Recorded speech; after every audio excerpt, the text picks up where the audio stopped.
Well, in a matter of just a couple of days, the Fun Pimps have seemingly made my previous 7 Days to Die video somewhat redundant. If you didn't already hear the news just a couple of hours ago, well actually I mean days ago because I'm late to recording this video, the official 7 Days to Die social media accounts posted the following. 7 Days to Die Console Edition went live on the PlayStation Store tonight and you can wishlist it now. You'll only be able to see it on PlayStation Retail Hardware, Xbox Store is coming soon. So it's official, 7 Days to Die version 1.0 for the Console Edition is available for whitelisting for PlayStation 5 players. As you'll see here in this gameplay, I've already gone ahead and obviously added the game to my wishlist because of course why wouldn't I? Now for any of the Xbox viewers out there that are asking what about us, well although the Fun Pimps made no official announcement via their normal social medias, they did actually announce on their Discord server earlier today the following. 7 Days to Die Console Edition is now available for whitelisting in the Xbox Store. Note, even if the site says playable on Xbox One, that's not the case. And then of course they linked the listing for the game itself. Now I personally upon adding the game to my wishlist the other day was happy like I'm sure many others, but I was also somewhat concerned when I seen the game and legal information section. Here reads the following. The game is still under development. It is subject to future planned updates before its release as a finished product. Please purchase only if you're comfortable with the game in its current state. Which, I'm not gonna lie, did not sound too great and too confident, but whatever, I can accept that. But the part that really bothered me though was the section regarding the player count. As you can see here it says, PlayStation Plus required for online play, which is understandable. Then it says, supports up to 4 online players with PlayStation Plus?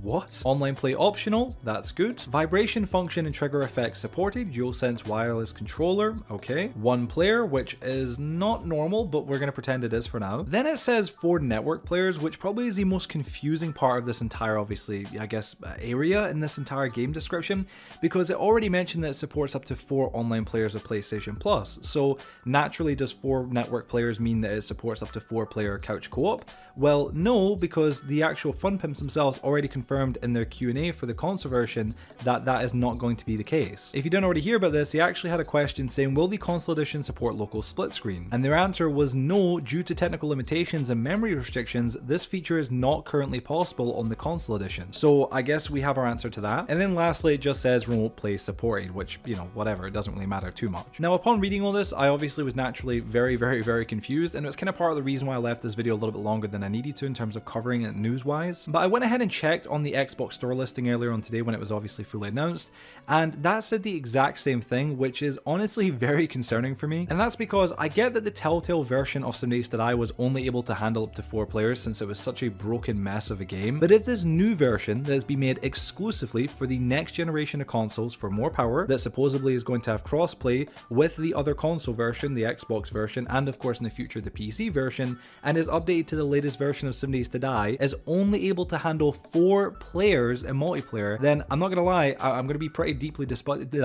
My god, I'm losing my words. I'm going to be pretty deeply disappointed. I'm literally somewhat frustrated upon reading it because 4-player co-op is not the same as 8-player co-op or even up to 16-player co-op like what we have on PC when we host Worlds there. Now, to give some leeway to the Fun Pimps, their official Twitter account did actually respond to a tweet regarding this entire question. A user by the name of Biggs Crypto responded to their tweet from the other day regarding the game being officially available on the PlayStation Store for whitelisting, saying the following: could someone tell me, is it only going to be 4 players on PSN? To which the Fun Pimps responded saying, at launch, a post-launch cross-play patch will likely change that. So maybe I'm the only one here that's kind of getting a little bit confused. Is that them saying that it'll be 4 players for players on their own consoles, or it'll be 4 players when playing cross-play, or that it'll be more than 4 players in general?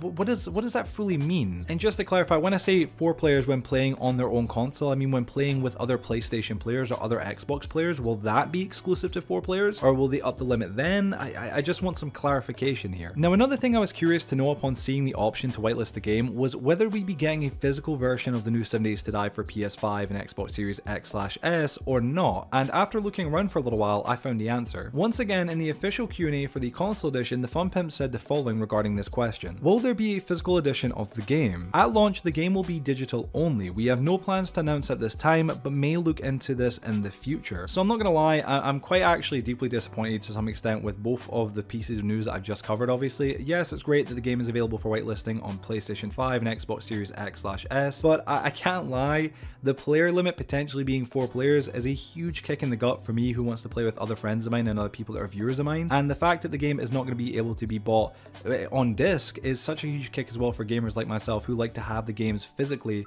as opposed to buying them digitally. But I guess with that all being said, we're just gonna have to wait and see how things progress and how things go. I still got a lot of hope for this game, but obviously that was a little bit of bad news to cover today, with obviously the positive being that the fact the game is available for whitelisting. Anyway, with that all being said, ladies and gentlemen, that is the end of this video. Thank you so much for watching. If you did go to enjoy it, please be sure to share it with your friends, drop a like, and let me know your thoughts on all of this entire situation in the comment section down below. Also, be sure to subscribe and turn the notification bell to stay notified when I release any other 7 Days to Die news content on the channel, which I do plan on doing, of course. And other than that, guys, thank you all so much for watching, and I'll hopefully see you all later on.